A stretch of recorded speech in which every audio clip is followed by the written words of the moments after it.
Chers amis, bonjour à tous. Je suis très heureuse de vous retrouver pour cette 4e édition de la France des solutions.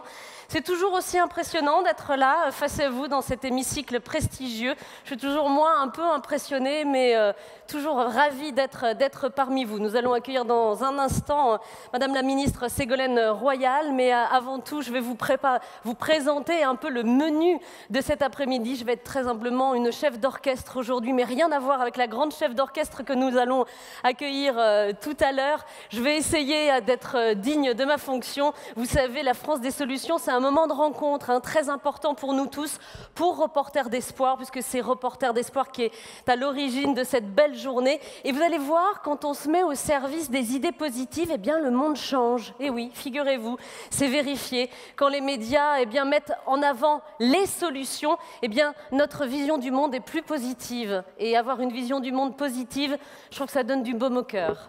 Alors croyez-moi, tout ça est vraiment vérifié. Les médias sont bien placés pour être le relais d'informations positives, d'être un peu le reflet du monde à travers des belles histoires, des belles initiatives. Le journalisme de solutions doit aujourd'hui s'imposer vraiment comme une évidence. Nous sommes donc là aujourd'hui pour mettre en avant des projets, pour mettre en avant des acteurs du changement. C'est vraiment ce que nous allons essayer de vous proposer. Et merci déjà à tous nos invités d'être là aujourd'hui. Alors au programme, des analyses et des actes, des acteurs de terrain, des partenaires, des médias, et puis des personnes engagées qui vont vraiment nous faire partager leur expérience.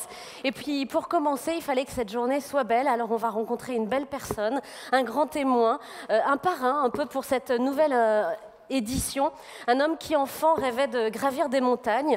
Il voulait réaliser ses rêves, je crois qu'il les a réalisés, il va nous raconter ça dans un instant. Persévérer, c'est le titre de son dernier livre. On ne repousse pas ses limites, on les découvre. Figurez-vous, très cher parrain, que tout ça fait écho aux valeurs de Reporters d'Espoir. Mesdames et messieurs, je vous demande d'accueillir monsieur Jean-Louis Etienne.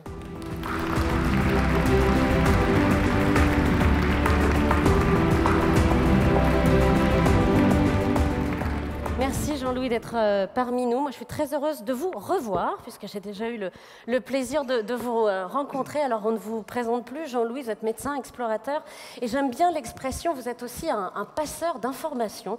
Je crois que c'est quelque chose qui vous va bien. Alors, lorsqu'on vous a invité pour cette France des solutions, on s'est dit, tiens, la première question qu'on a envie de lui poser, c'est quand on vous dit la France des solutions, qu'est-ce que ça vous inspire? C'est quoi pour vous votre France des solutions? Mais les Français sont, bonjour tout le monde, les Français sont imaginatifs. On est un petit pays intense. Quand je dis intense, c'est dans notre histoire, intense par la genèse de tous ces hommes qui ont fait la renommée du pays. Et à l'heure actuelle, c'est pareil. On a une formation d'élèves, d'étudiants, de grandes écoles qui sont de très haut niveau, qui malheureusement ne sont pas bien reconnus par les critères qui sont donnés dans le monde entier. Mais pour avoir voyagé pas mal, pour m'être déplacé, je me rends compte que la référence à notre formation, elle est toujours remarquée. Donc il y a des gisements dans le pays qui ont besoin simplement d'un peu plus d'audace. Il faut rétablir le positivisme de l'inconnu. Aller vers l'inconnu de soi un peu plus. Et vous l'avez évoqué, c'était le sous-titre de mon dernier livre, on ne repousse pas ses limites, on les découvre.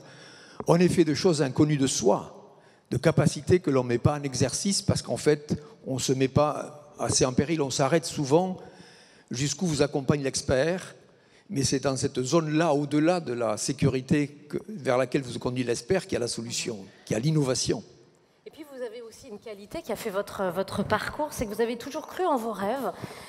C'est votre credo, je crois que ça vous a accompagné toujours tout au long de votre vie, même lorsque vous étiez enfant. On a besoin d'utopie, il faut la cultiver, cette utopie, selon vous. Oui, alors quand je me retourne sur mon passé, je me rends compte que je suis resté fidèle à quelque chose que j'aimais quand j'étais jeune. Vous parlez de rêve. Je rêvais toujours d'expédition. La France avait un magazine qui s'appelait l'Illustration. Du temps de l'Empire, on avait des terres partout et on envoyait partout des bateaux, des caravanes qui partaient. Je rêvais de faire partie de ces expéditions. Et en fait, j'en ai fait mon métier. Tout ça pour dire que ce qui est important, c'est que quand on a une idée c'est rare. Vous voyez, une idée tout d'un coup qui vous habite. Un truc où vous dites, un truc quand les lundis ressemblent à des vendredis, vous voyez ce que ça veut dire? Un truc qui vous habite et vous dites, mais putain, c'est ça. Vous voyez, quelque chose qui vous fait frémir. Ça, il ne faut pas le lâcher. Parce que c'est rare, les idées. L'idée qui, à un moment donné, vous habite et vous porte. Et alors, celle-là, il faut la cultiver. Et la persévérance permet de la faire aboutir. Rien n'est facile. Il faut résister aux tentations de l'abandon. On progresse par seuil dans la vie. Vous avez un moment de découragement et là, il faut tenir. Il faut sortir ses antennes, lire, regarder, écouter. Une rencontre qui fait tout d'un coup, tac, on reprend confiance, on passe un seuil et on continue. Alors justement, pour revenir sur la persévérance, en 1986, vous êtes le premier homme à atteindre le pôle Nord en solitaire. Un petit détail, il faisait moins 52. C'est un détail. L'appel d'épaule a toujours été présent pour vous, chez vous. Je reviens juste sur cette idée de persévérance. C'est pas donné à tout le monde. Voilà, est-ce qu'il faut être né au bon endroit, dans la bonne famille, dans le bon milieu, ou finalement, non, finalement, on s'en fiche. C'est là-dedans, et c'est vraiment cette persévérance qui fait tout. Moi, je pense que c'est en soi. Ouais. Moi, je suis né dans le Tarn, qui n'est ni au bord de la mer, ni dans les montagnes. Mon père était tailleur, il faisait des habits. Et ma mère nous élevait. Donc, on n'a pas d'antécédents d'explorateurs dans la famille. Et j'avais cette...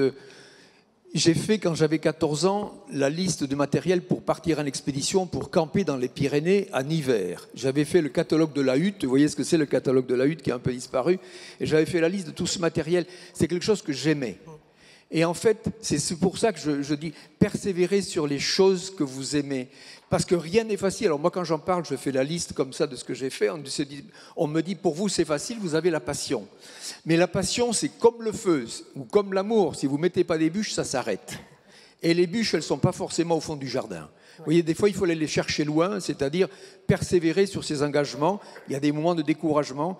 Résister à la tentation de l'abandon. Et puis, il faut être un peu orgueilleux quand même, pour se dire, je vais partir tout seul. Allez, je pars au pôle Nord, non, une équipe, non, j'y vais tout seul. L'orgueil, c'est ça aussi le moteur, oui, non, mais vous avez compris que je ne suis pas allé au pôle Nord seul pour être seul. Oui, alors, pas besoin d'aller si loin pour être seul, j'y suis allé pour être le seul. Vous voyez la différence? J'avais envie de faire mon aventure, c'était mon Everest à moi. Il y a une ambition, mais il faut cultiver cette ambition, effectivement. Et souvent, on côtoie, si vous voulez, des pessimistes, des gens qui vont vous fragiliser, parce que il y a à Stanford, aux États-Unis, à la Californie, une salle de temps en temps avec des conférences. J'ai eu l'occasion d'y assister. Il y a certaines conférences où il est interdit d'émettre une pensée négative. C'est bon ça. Donc on n'a pas le droit de dire on a déjà essayé et ça ne marche pas. Vous voyez ce que je veux dire? Donc c'est ça qui est important.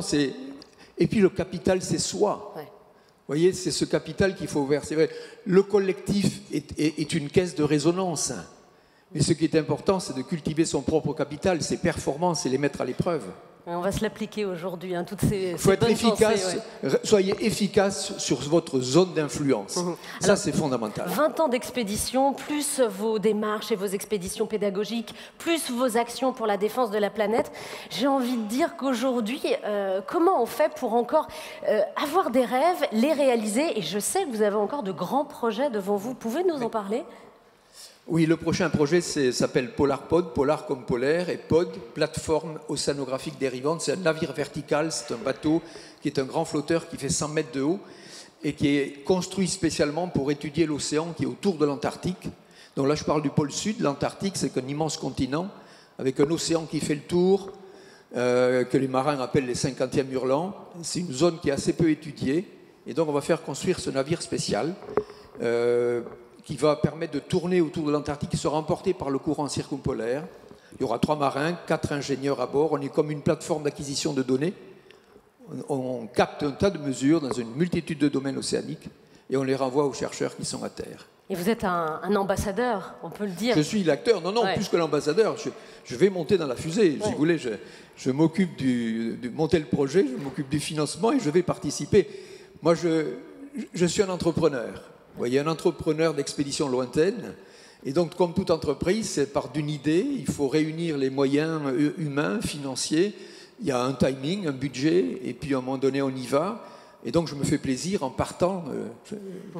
Donc ça fait partie effectivement du prolongement de mes rêves. On peut venir avec vous sur cette plateforme océanographique, on pourra vous suivre. Vous pourrez venir. Si vous, Oui, si vous voulez venir, je m'adresse à tout le monde. Si vous voulez venir, parce que moi je vais y aller. Il y aura un navire ravitailleur parce qu'on part pour 2 ans. Personne ne va passer 2 ans là-dedans, c'est pas le bagne. Donc il y aura des ravitaillements avec un bateau qui partira de la côte la plus proche. C'est un bateau qui a une capacité d'accueil. Donc vous pourrez venir voir le Polar Pod, monter à bord, mais pas rester longtemps parce que le bateau repart. C'est ça. Et puis sincèrement, il faut avoir quelque chose à y faire. Il faut avoir le profil, c'est être capable de regarder les vagues sans s'ennuyer. Vous voyez, c'est ce que font tous les marins. Donc cette capacité, en fait, et puis les gens qui sont là sont occupés. On a un vrai programme, un grand programme de recherche sur cet océan. Ben, on vous suivra quand même de près, de très très près. Mille merci d'avoir été notre plaisir. parrain et d'être notre parrain.